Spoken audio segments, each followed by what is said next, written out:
हाँ, और आज हम एक ऐसे कवि के समय में चल रहे हैं जो जो दो युगों की दहलीज पर खड़े हैं, आदिकाल और भक्तिकाल। हाँ, और इसीलिए उन्हें संधि कवि भी कहा जाता है। मतलब एक पुल की तरह। बिल्कुल। हम बात कर रहे हैं महान कवि विद्यापति की। और देखिए, हमारे पास जो स्रोत हैं वो उनके जीवन और काम पर एक बहुत ही गहरा लेख है। और साथ में उनके 3 सबसे मशहूर पद भी हैं। हाँ, और आज हम इन्हीं की एक एक परत खोलने की कोशिश करेंगे। तो आज का हमारा मकसद क्या है? हम ये समझना चाहते हैं कि विद्यापति ने प्रेम और विरह जैसी जो इंसानी भावनाएं हैं, हम्म। उन्हें अपनी कविता में इतने कमाल के कौशल से कैसे व्यक्त किया, और ये भी कि क्यों क्यों उनकी रचनाएं आज भी, मतलब सदियों बाद भी, मिथिला के लोक जीवन का एक जरूरी हिस्सा हैं। बिल्कुल। और ये कनेक्शन कैसे बना, ये समझना बहुत दिलचस्प है। हमारा मकसद सिर्फ ये बताना नहीं है कि विद्यापति कौन थे, बल्कि ये जानना है कि वो आज भी इतने जरूरी क्यों हैं। कैसे उनके गीत आज भी शादी ब्याह और त्योहारों पर गाए जाते हैं। तो चलिए सबसे पहले इस शख्स को जानते हैं। विद्यापति का समय मोटे तौर पर 1380 से 1460 के बीच का माना जाता है। हाँ, अनुमानित है ये। और जन्म हुआ बिहार के मधुबनी जिले के बिस्फी गांव में। और उनका परिवार कोई आम परिवार नहीं था। नहीं, बिल्कुल नहीं। वो तो विद्या और ज्ञान के लिए दूर दूर तक मशहूर था। कहते हैं कि ज्ञान उनके घर की हवा में था। सही बात है। और ये समझना जरूरी है कि उन्हें सिर्फ एक कवि मान लेना, ये उनकी शख्सियत के साथ मतलब नाइंसाफी होगी। वो एक पूरे इंस्टीट्यूशन थे। इंस्टीट्यूशन, हाँ। हाँ।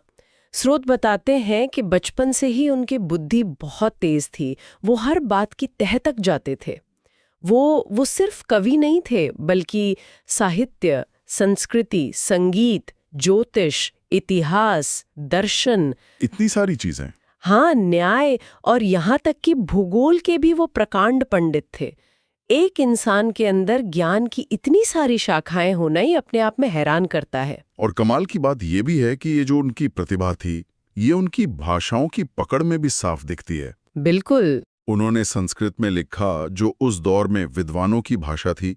फिर उन्होंने अवहट्ट में लिखा, जो उस वक्त की साहित्यिक भाषा थी।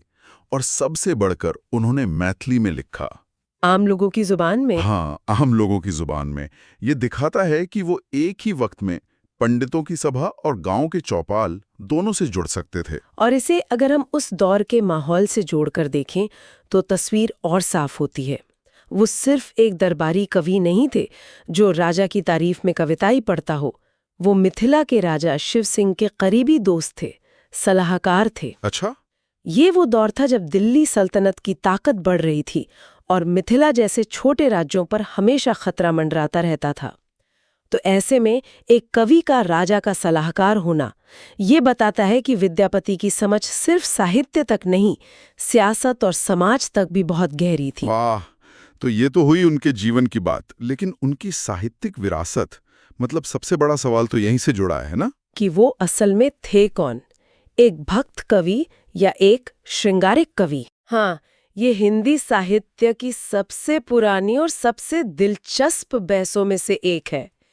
एक खेमा है जो कहता है कि विद्यापति ने राधा कृष्ण के नाम पर जो कुछ भी लिखा वो असल में भक्ति है। मतलब वो उन्हें भगवान मानकर उनकी लीलाओं का गायन कर रहे थे। हाँ, वो उन्हें भक्त कवि मानते हैं। और दूसरा खेमा? दूसरा खेमा कहता है कि नहीं, राधा कृष्ण तो सिर्फ एक बहाना थे, एक मुखौटा।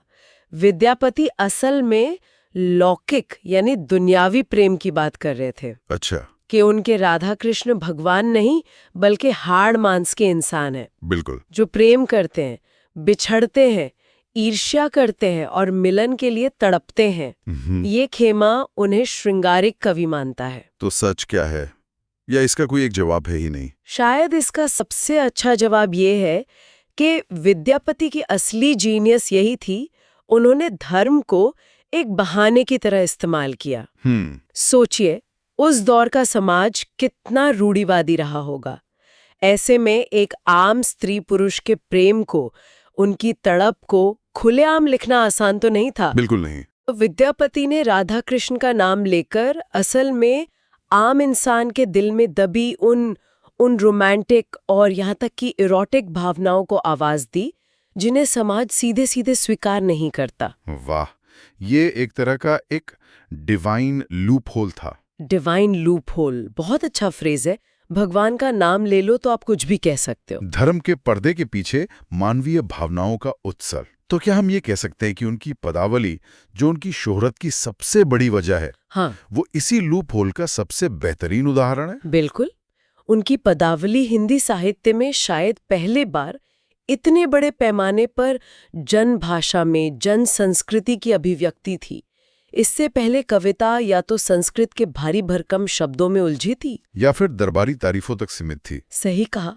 विद्यापति ने कविता को वहां से निकालकर आम आदमी के आंगन में लाकर खड़ा कर दिया और लोगों ने उसे ऐसा अपनाया कि आज भी मिथिला में उनकी कविताएं मुहावरों की तरह इस्तेमाल होती हैं। ये तो किसी कवि की सबसे बड़ी कामयाबी है। हाँ, तो फिर चलिए इस डिवाइन लूप होल को उनकी कविताओं के अंदर चलकर देखते हैं। हमारे पास उनके 3 पद हैं। पहला पद विरह यानी जुदाई की असहनीय पीड़ा पर है। एक नायिका है जो अपनी सखी से अपना दर्द बयां कर रही है क्योंकि उसका प्रेमी उसे छोड़कर कहीं और जा बसा है। इस पद की शुरुआत ही बहुत मार्मिक है। वो कहती है, भेल सावन मास, यानी सावन का महीना आ गया है। हाँ, अब देखिए, सावन का महीना तो मिलन का, प्रेम का, हरियाली का महीना होता है, लेकिन विरह में यही सावन जहर बन जाता है। नायिका कहती है कि इस अकेले घर में मुझसे रहा नहीं जाता, और फिर वो एक कमाल की बात कहती है, मोर मन हरि हर ले गेल रे, अपनो मन गेल। इसका मतलब क्या हुआ? वो कहती है, मेरा मन तो मेरा प्रियतम हरि हर कर ले ही गया, लेकिन जाते जाते वो अपना मन भी साथ ले गया। मतलब अब उसके लौटने की कोई उम्मीद भी नहीं बची। ओह, लेकिन कविता की आखिरी लाइन में तो एक उम्मीद है ना? आवत तोर मन भावन रे यही कार्तिक मास। मतलब तुम्हारा मन भावन इसी कार्तिक मास में आएगा। बिल्कुल, यही तो उनकी कला है। वो दुख के चरम पर ले जाकर भी एक उम्मीद की किरण दिखाते हैं। वो मानवीय मनोविज्ञान को समझते हैं। विरह को सहने की ताकत उम्मीद से ही मिलती है। सही बात है। अब दूसरे पद पर आते हैं। ये प्रेम के एक और अजीब पहलू की बात करता है, उसकी अतृप्ति। मतलब प्रेम का अनुभव ऐसा है जो कभी पूरा नहीं होता, कभी पुराना नहीं पड़ता। हाँ, इसकी शुरुआती लाइन ही बहुत कुछ कह देती है। सखी है कि पूछ सी अनुभव मोए, ऐ सखी मुझसे मेरे अनुभव के बारे में क्या पूछती हो? हाँ, इस प्यार के बारे में जितना बताती हूँ, ये हर पल और नया लगने लगता है। से प्रीति अनुराग बखानिया, तिल तिल नूतन हुए। और फिर वो लाइन आती है जो मेरे हिसाब से प्रेम के मनोविज्ञान का सार है। कौन सी? जन्म अवधि हम रूप निहारल, नयन न तृपित भैल। हाँ, मतलब मैंने पूरी जिंदगी लगाकर उनका रूप देखा, लेकिन मेरी आंखें आज तक तृप्त नहीं हुई, आज तक संतुष्ट नहीं हुई। ये प्रेम की उस अनंत भूख की तरह है जो कभी नहीं मिटती। बिल्कुल, आप चाहे कितना भी पालो, हमेशा और पाने की इच्छा बनी रहती है। और ये सिर्फ देखने तक ही नहीं है, आगे की लाइन तो और भी गहरी है। लाख लाख जुग हिय राखल, तयो हिय जर्नी न गेल। लाखों लाखों युगों तक मैंने उन्हें अपने दिल से लगाकर रखा, फिर भी मेरे दिल की जलन, वो तड़प शांत नहीं हुई। सही पकड़ा। प्रेम की भूख ऐसी है जो कभी मिटती ही नहीं, चाहे कितने भी लाख लाख जुग गुजर जाएं। विद्यापति यहाँ यही कह रहे हैं कि प्रेम का असली अनुभव शब्दों से परे है। इसीलिए आखिर में वो कहते हैं कि प्राणों को सुकून देने वाला ऐसा प्रेम लाखों में किसी एक को भी नहीं मिलता। ये तलाश कभी खत्म नहीं होती। अब हम तीसरे और आखिरी पद पर आते हैं, और ये शायद तीनों में सबसे ज्यादा दर्दनाक है। हाँ, इसमें जुदाई का असर नायिका के शरीर पर दिखने लगा है। वो शारीरिक रूप से खत्म हो रही है। और यहाँ प्रकृति का इस्तेमाल देखिए कितना विरोधाभासी है। वसंत का मौसम है, जंगल फूलों से भरा है, कुसुमित कानन, हाँ, कोयल कूक रही है, भंवरे गुनगुना रहे हैं। ये सारी चीजें जो मिलन के समय सुख देती हैं, वही अब नायिका को चाकुओं की तरह चुभ रही हैं। वो इतनी परेशान है कि इन आवाज़ों को सुनने से बचने के लिए अपने कानों पर हाथ रख लेती है और फूलों को देखने से बचने के लिए अपनी आंखें बंद कर लेती है। कोकिल कलरा मधुकर धुनी सुनी कर दे झांपे कान। और उसकी शारीरिक हालत, उसका जो वर्णन है वो तो दिल दहला देता है। धरनी धरे धनी कत बेरी बई से पुनि तही उठ बन पारा। हाँ, मतलब वो विरह की आग में जलकर इतनी कमजोर हो गई है कि जब जमीन पकड़कर बैठ जाती है तो उसमें दोबारा उठने की ताकत भी नहीं बचती। कितना कितना सजीव और दर्दनाक चित्र है ये।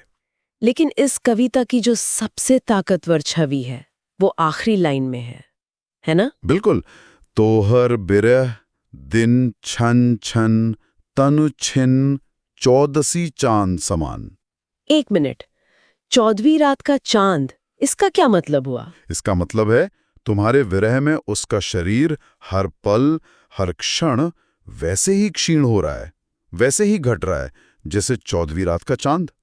अमावस्या से ठीक 1 दिन पहले का चांद। हाँ, जो बस एक पतली सी रेखा बनकर रह जाता है और अगले दिन पूरी तरह खत्म हो जाता है। ये उपमा नायिका के घटते हुए जीवन, उसके मुरझाते हुए सौंदर्य और उसके निश्चित मृत्यु की तरफ एक इतना शक्तिशाली इशारा है जो सीधे दिल पर असर करता है। ये तो कमाल की उपमा है। क्या उस दौर में इस तरह की उपमाएं आम थीं? ये बहुत आधुनिक लगती हैं। यही तो विद्यापति के जीनियस का सबूत है। प्रकृति से उपमाएं लेना तो पुरानी परंपरा थी, लेकिन 14वीं के चांद को मौत के इतने करीब ले आना, ये उनकी अपनी खासियत थी। वो सिर्फ शारीरिक सुंदरता की बात नहीं कर रही हैं, वो धीरे धीरे मिटते हुए अस्तित्व की बात कर रहे हैं। वाह! यही बात उन्हें अपने समय से बहुत आगे का कवि बनाती है। तो इस पूरी चर्चा के बाद हम वापस उसी सवाल पर आते हैं कि विद्यापति की महानता असल में है क्या? मेरे लिए तो इसका जवाब अब और साफ हो गया है। क्या है? उनकी महानता राधा कृष्ण की भक्ति में नहीं, बल्कि उस भक्ति के पर्दे के पीछे एक आम इंसान के प्यार, दर्द, उम्मीदों और इच्छाओं को उन्हीं की भाषा मैथिली में हमेशा के लिए जिंदा कर देने में है। बिल्कुल सही। और यही वजह है कि वो आज भी प्रासंगिक हैं। भावनाएं नहीं बदलती। आज भी लोग प्यार में पड़ते हैं, जुदाई का दर्द सहते हैं।